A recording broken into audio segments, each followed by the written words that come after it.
তো গাইজ আমরা এখন বেরিয়ে পড়ছি আমাদের হোটেল থেকে বিশ্বভারতী বিশ্বভারতী ক্যাম্পাসটাও ঘুরে দেখবো, ইউনিভার্সিটি ক্যাম্পাস ঘুরে দেখবো। চলো যাওয়া যাক, টোটোতে গিয়ে উঠি, তারপর কী কী দেখবো, কোথায় কোথায় ঘুরছি তোমাদেরকে দেখাবো, আমিও ঘুরে দেখবো। তো চলো এই ব্লগটা এখান থেকেই শুরু করি। তো আমরা টোটো নিয়ে বেরিয়ে পড়েছি, আমরা এখন বিশ্বভারতী ক্যাম্পাস ঘুরে দেখবো টোটো করে ক্যাম্পাস ঘুরিয়ে দেখাবে। আর এই যে টোটো কাকু যিনি টোটো চালাচ্ছেন, উনি আমাদের ক্যাম্পাসে কোথায় কি রয়েছে সেটা গাইড করে দেবে। তো চলো ক্যাম্পাস ঘুরে দেখা যাক। বাঙালিতে দেখবেন একটা গোলপাড়া বাড়ি দেখছেন ভেতরে, এই যে গোলপাড়া বাড়ি দেখছেন ভেতরে, এখানে তো বিশ্ববিদ্যালয়ের গাছের নিচে পড়াশোনা, তো খোলামেলা জায়গায় পড়াশোনা তো শুনেছেন তো। এটা আগের দিনের পাঠশালা ছিল, এই ঘরটা হচ্ছে আমাদের আগেকার পাঠশালা ছিল। ইন্দিরা গান্ধী বিশ্ববিদ্যালয়ের ফার্স্ট স্টুডেন্ট ছিল ইন্দিরা গান্ধী, ওনারা এখানেই ক্লাস করতেন। এর ভেতরে যে বাড়িটার নাম হচ্ছে হিন্দু ভবন, উনি ওখানে থেকে এখানে ক্লাস করতেন। এখানে হচ্ছে খোলামেলা পাঠশালা হতো। ডান দিকে হচ্ছে বিশ্বভারতী 2 নম্বর গেট।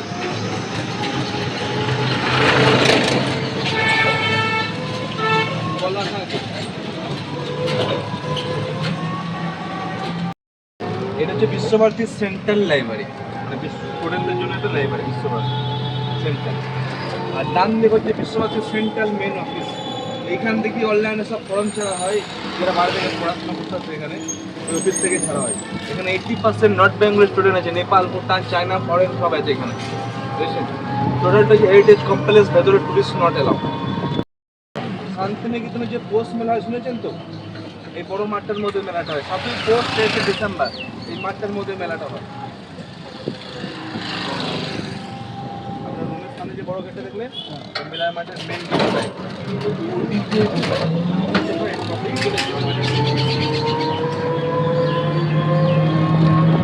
এখানে রবি ঠাকুরের 7টা বাড়ি আছে, বুঝছেন। মিউজিয়ামের ভেতরে 5টা বাড়ি আপনি দেখতে পাবেন। আর এই বাড়িটার নাম হচ্ছে লিপিকা। এটা এখন স্টুডেন্টদের অডিটোরিয়াম হল করেছে, এই বাড়িটার নাম দেওয়া হচ্ছে লিপিকা বাড়ি। আর সব হোস্টেল, বয়েজ হোস্টেল। বাড়িতে লেখা আছে শান্তিনিকেতন আশ্রম, মানে রবি ঠাকুরের আগে যে আশ্রম ছিল, এই আশ্রমের মেন গেট এটা, বুঝেছেন। আর এই ভেতরে যে হলুদ বাড়িটা দেখছেন, এই বাড়িটার নাম হচ্ছে দেহুলি। মানে রবি ঠাকুরের 7টা বাড়ির মধ্যে একটা বাড়ি দেহুলি। এই বাড়িটার দেহুলির নাম দিয়েছিলেন এই কারণের জন্য, ওনার স্ত্রী যে ওর মারা গিয়েছিলেন, দেহ কিছুক্ষণের জন্য এই ঘরের মধ্যে রাখা হয়েছিল, ওই জন্য নাম দেওয়া হচ্ছে দেহুলি। আর এই জায়গাটা হচ্ছে মৃণালিনী দেবীর পাঠশালা ছিল, রবি ঠাকুরের স্ত্রীর এই জায়গাটা পাঠশালা ছিল, মৃণালিনী পাঠশালা। আর এইদিকে যে দেখাবো আপনাকে রবীন্দ্র পাঠশালা, এটা এখানে বসে বসে নাচতে দেখে বসে এই গাছের নিচে দেখাই যাচ্ছে। দেখুন এই গাছের নিচে বসে জায়গা দেখছেন, এখানে প্রতিদিন বাচ্চাদের মর্নিং স্কুলে গাছের নিচে বসে বসে। আর এই যে মাটির বাড়ি দেখছেন, রবি ঠাকুরের যে আগে আশ্রম ছিল, এই মাটির বাড়িটাই আশ্রম। এই ঘরটার নাম হচ্ছে আম্রকুঞ্জ বাড়ি, এই আশ্রমটা, বুঝছেন। মাটির বাড়িটা আম্রকুঞ্জ বাড়ি বলা হয় এই ঘরটা। দিকে দেখুন এই যে বড় বট গাছ দেখছেন, দেখবেন সহজ পাঠের প্রথম পাতায় যে বড় বট গাছ ছবি দেখেছেন, এটাই সেই বড় বট গাছ। এই গাছটার নাম হচ্ছে 3 পাহাড়ি বট গাছ।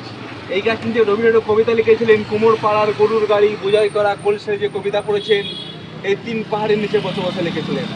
এই গাছটার নাম দিয়েছিলেন 3 পাহাড়ি বট গাছ। সহজ পাঠের প্রথম পাতায় বড় বট গাছের ছবি দেওয়া আছে। ওটার নাম হচ্ছে পান্থশালা, মানে পতিরা যখন এই পথে হেঁটে যেত, রবি ঠাকুর ওখানে বসে বসে পতিদেরকে গুড় ছোলা জল খাওয়াতেন। এই জায়গার নাম হচ্ছে পান্থশালা।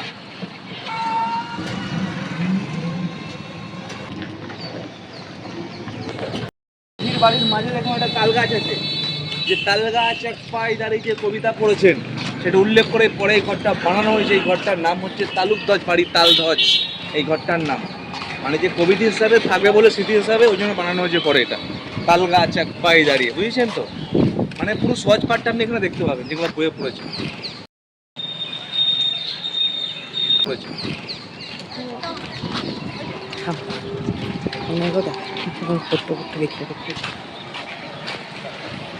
কাছে বাড়ি দেখছেন, এই ঘরটার নাম হচ্ছে উপাসনা গৃহ। মানে ওনারা তাকে মূর্তি পূজা বিশ্বাস করতেন না, ওনারা ব্রাহ্ম সমাজের লোক ছিলেন। ওনারা গুরুদেবকে স্মরণ করার জন্য এই ঘরটা বানিয়েছিলেন। পুরোটা বেলজিয়াম গ্লাসে ঘরটা হচ্ছে, বেলজিয়াম গ্লাস, ওপর আছে ইতালিয়ান ট্যালি। এটা 12খানা দরজা মিলে এই ঘরটা বানানো হয়েছে। আর প্রতি বুধবার বিশ্বভারতী স্টুডেন্টরা এই ঘরটার মধ্যে উপাসনা করে এখনো অবধি। ছেলেদের হোয়াইট ড্রেস, মেয়ে ছেলেদের সাদা শাড়ি লাল পাড়। আর গীতাঞ্জলি এখানে বসে বসে লেখা শুরু করেছিলেন।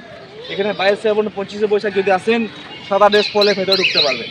এই ঘরটার নাম হচ্ছে উপাসনা গৃহ। না এমনি ঢুকতে পারবে, কোভিডের আগে যারা এসেছে তারা ভেতরে ভেতরে ঢুকে ঢুকে দেখেছে, বুঝলেন তো। কোভিডের পর এখানে মানে রবি ঠাকুর বাবা মাস্টার দেবেন্দ্র ঠাকুর প্রথম এসেছিলেন, এই বাড়িটা বানিয়েছিলেন। এই ঘরটা কলকাতার জোড়াসাগর যে ঠাকুর বাড়ি আছে সেম মডেলে এই ঘরটা বানানো হয়েছে। এই ঘরটার নাম দিয়েছিলেন শান্তিনিকেতন বাড়ি। রবি ঠাকুর বলেছিলেন যাদের ভেদেবের যেন না হয়, ওই কারণে তিনটে মন্দির এই ঘরটার মধ্যে আছে, মন্দির মসজিদ গির্জা একসাথে তিনটে মন্দির। রবি ঠাকুর 7টা বাড়ির মধ্যে সব থেকে বেশি টাইম এই ঘরটার মধ্যে কাটিয়েছিলেন। এই ঘরটার নাম দিয়েছিলেন শান্তিনিকেতন বাড়ি।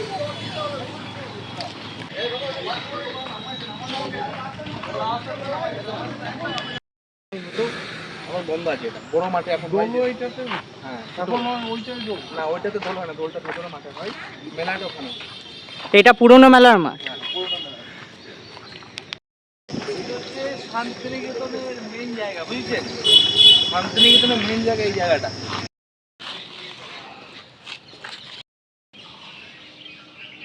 সামনে যে 4 কোনা বর্ডারের মাঝে যে গাছটা দেখছেন ওটা হচ্ছে ছাতিম গাছ। মানে রবি ঠাকুর বাবা মাস্টার দেবেন্দ্র ঠাকুর যখন রায়পুরে রাজার বাড়ি গিয়েছিলেন, তো পালকি নিয়ে ফেরার পথে ছাতিমতলায় করে বিশ্রাম নিয়েছিলেন মাস্টার দেবেন্দ্র ঠাকুর। তো বিশ্রামে রাজাকে বলেছিলেন, দেবেন্দ্র ঠাকুর বন্ধু আপনার বাড়িতে তো সুখ শান্তি পাইনি, ছাতিমতলায় করে বিশ্রাম নিয়ে খুব সুখ শান্তি পেয়েছি, মনে আত্মা শান্তি পেয়েছে। তো বন্ধু এই জায়গাটা বিনিময়ে আপনি কত টাকা নেবেন? দেবেন ঠাকুর রায়পুর রাজাকে বলেছিলেন।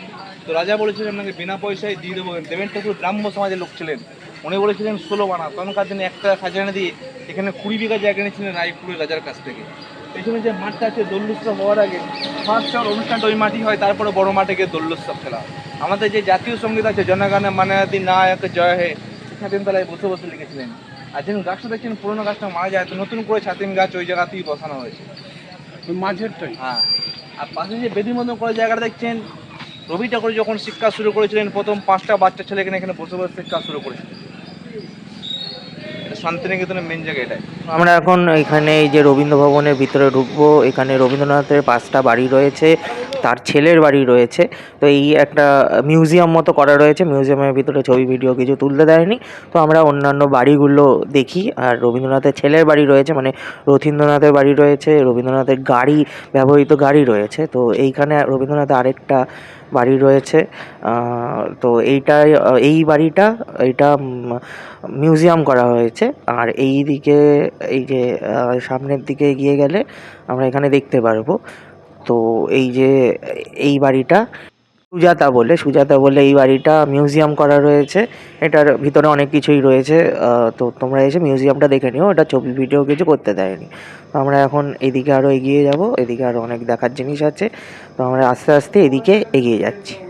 তো এখানে রয়েছে হচ্ছে রবীন্দ্রনাথকৃত লতানো গাছের পথ। রবীন্দ্রনাথ লাগিয়েছিলেন এই লতানো গাছের পথ, রবীন্দ্রনাথ ঠাকুর বানিয়েছিলেন। তো চলো আমরা এখন এইটা একটু ঘুরে দেখবো, মানে রবীন্দ্রনাথের নিজের হাতে বানানো এই লতানো গাছের পথ দিয়ে একটুখানি হেঁটে দেখি কেমন লাগে। তো চলো একটু হেঁটে দেখা যাক। তো এরকম করা রয়েছে পুরো মানে পথটাই কিন্তু গাছ দিয়ে, মানে উপরে ছাওয়াতে কিন্তু লতানো গাছ দেওয়া রয়েছে, ছাওয়াতে বেশ ভালো লাগছে কিন্তু হেঁটে যেতে, সুন্দর জায়গা। তো চলো আমরা আস্তে আস্তে এটার ভিতর দিয়ে হেঁটে যাচ্ছি।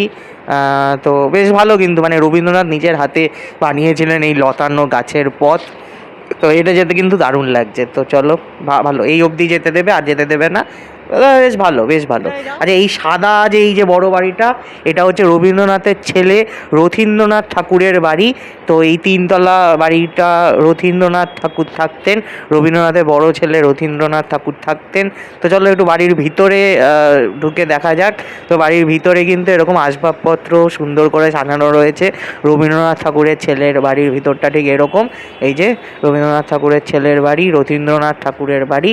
তো এই দিকে আমাদের এইদিকে গোলাপ বাগান ছিল, কিন্তু এই মুহূর্তে গোলাপ গাছ নেই যেহেতু গরমকাল এখন। আর এখানে 2টো মাটির কলসি রয়েছে, যেই 2টো কলসি রবীন্দ্রনাথ ঠাকুর জোড়াসাঁকো ঠাকুরবাড়ি থেকে নিয়ে এসেছিলেন এই শান্তিনিকেতনে সাজাবেন বলে, এই যে গোলাপ বাগানে রাখবেন বলে এই 2টো মাটির কলসি তিনি শান্তিনিকেতনে নিয়ে এসেছিলেন জোড়াসাঁকো থেকে। আর এখানে হচ্ছে পুরনো রন্ধনশালা রয়েছে, পুরনো রান্নাঘর রয়েছে। এটা রথীন্দ্রনাথ ঠাকুরের বাড়ির সংলগ্ন এলাকাতেই রয়েছে পুরনো রান্নাঘর। এখানে পুরনো আমলে রান্না করা হতো রবীন্দ্রনাথ ঠাকুর এবং রথীন্দ্রনাথ ঠাকুরের বাড়ির যে রান্না সেটা এখানেই করা হতো। আর এখানে রবীন্দ্রনাথের নিজের ব্যবহৃত গাড়ি রয়েছে একটা। তো চলো আমরা সেই গাড়িটা দেখি। এই যে রবীন্দ্রনাথ ঠাকুরের গাড়ি, রবীন্দ্রনাথের ব্যবহৃত গাড়ি, এই যে দেখতেই পাচ্ছ রবীন্দ্রনাথের ব্যবহৃত গাড়ি রয়েছে। দারুণ, বেশ ভালো গাড়িটা। WBA 8689 গাড়ি রয়েছে। আর এখানে নানা কাজে ব্যবহৃত হতো। পুরনো ঘর, পুরনো কুয়োটা বিশাল গভীর একটা কুয়ো রয়েছে, পুরনো ঘর রয়েছে। কুয়োটা কিন্তু বিশাল গভীর গাইস, বিশাল গভীর। আর এই যে রবীন্দ্রনাথের যে 5টা বাড়ি রয়েছে, এটা তার মধ্যে আরও একটা বাড়ি। আমরা এদিকে যাব। এই যে এই বাড়িটা আরেকটা মানে 5টা বাড়ির মধ্যে প্রথমে যে বাড়িটা দেখলাম ওটা তো মিউজিয়াম। এদিকে আরও 4টে বাড়ি রয়েছে, সেই 4টে বাড়ির মধ্যে এই একটা বাড়ি। এই বাড়িটার নাম হচ্ছে কোণার্ক। তো এই কোণার্ক বাড়ি, এই বাড়িটা। তো চলো কোণার্ক বাড়িটার ভিতরে দেখা যাক কি রয়েছে। ভিতরে ঢুকতে দিচ্ছে। তো কোণার্ক বাড়িটার ভিতরের দিকে দেখি। এখানে আমেরিকা থেকে রবীন্দ্রনাথ ঠাকুর যে ছাপা যন্ত্র নিয়ে এসেছিলেন, সেই ছাপা যন্ত্র রয়েছে। আমেরিকা থেকে নিয়ে এসেছিলেন ছাপা যন্ত্র, সেটা রয়েছে। আর এই যে বাড়ির ভিতরে আসবাবপত্র রয়েছে, কিন্তু কাচের জন্য না ভালো করে দেখা যাচ্ছে না। খাট, বসার জায়গা, আসবাবপত্র রয়েছে, কিন্তু একটু ভালো করে দেখতে পেলাম না, কাচটা একটু অপরিষ্কার রয়েছে। যাই হোক, তো এবার আমরা পরের বাড়িতে চলে যাব। এইটা হচ্ছে মৃন্ময়ী চাতাল। এখানে রবীন্দ্রনাথ ঠাকুর, মৃন্ময়ী চাতাল, এখানে রবীন্দ্রনাথ ঠাকুর বসতেন, চাতালটা ব্যবহার করতেন। সেই মৃন্ময়ী চাতাল রয়েছে। আর পরের বাড়িটা দেখবো আমরা। এই বাড়িটার নাম হচ্ছে শ্যামলী। তো এই যে শ্যামলী বাড়ি, এই রবীন্দ্রনাথ ঠাকুরের আরেকটা বাড়ি। তো এই যে শ্যামলী বাড়ি। তো চলো এই বাড়িটা দেখি। এই যে এইটা হচ্ছে শ্যামলী বাড়ি। এই যে রবীন্দ্রনাথ ঠাকুরের আরেকটি বাড়ি। তো এটার ভিতরে কিছু দেখার জিনিস নেই, এটার ভিতরে ঢুকতে দিচ্ছে না। তো চলো এবার আমরা পরের বাড়িটার দিকে এগিয়ে যাব আস্তে আস্তে। তো পরের বাড়িটা এই দিকে রয়েছে, তো আমরা এখন এদিকটাতে যাব, এই বাড়িটা দেখব। তো চলো আমরা আবার পরের বাড়িটায় যাই। আমাদের রবীন্দ্রনাথ ঠাকুরের আরেকটা বাড়ি দেখব, সেটা নাম পুনশ্চ। তো এটা ভালো করে পড়তে পারলাম না। যাই হোক, এইটা হচ্ছে আরেকটা বাড়ি। আর এটা হচ্ছে মানে একদম শেষ, লাস্ট আমাদের বাড়িটা, যেটা হচ্ছে উদিচি বাড়ি। এটা কিন্তু দোতলা, ঠিক আছে? অন্য বাড়িগুলো একতলা করে, এইটা কিন্তু দোতলা বাড়ি। হ্যাঁ, উদিচি এই বাড়িটা বেশ ভালো, বেশ ভালো। এটা একমাত্র দোতলা বাড়ি। রবীন্দ্রনাথ ঠাকুরের এতগুলো বাড়ির মধ্যে এই বাড়িটা কিন্তু দোতলা ছিল। ঠিক আছে, আমরা সব কটা বাড়ি দেখে নিয়েছি, এবার বেরিয়ে যাব। নাম হচ্ছে নন্দন আর্টিলারি, কলা ভবনের মেন গেটে। আর ডান দিকে দেখুন, আগে তো নাটক সামনে যে বড় মঞ্চ দেখছেন, এটা হচ্ছে নাট্য মঞ্চ। এই ঘরটার নাম দেওয়া হচ্ছে নাট্যঘর। কলা ভবনের স্টুডেন্টরা বানিয়েছে এইগুলো বাড়ি। আর এর ভেতরে যে বাড়িগুলো দেখছেন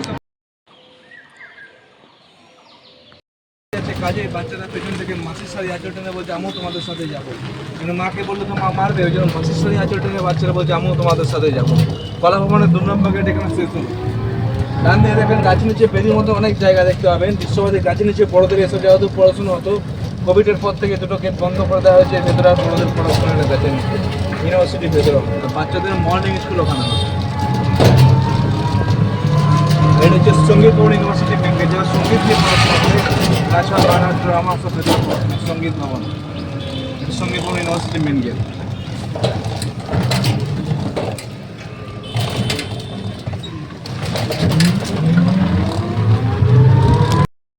তো আমাদের বিশ্বভারতী ঘোরা হয়ে গেছে।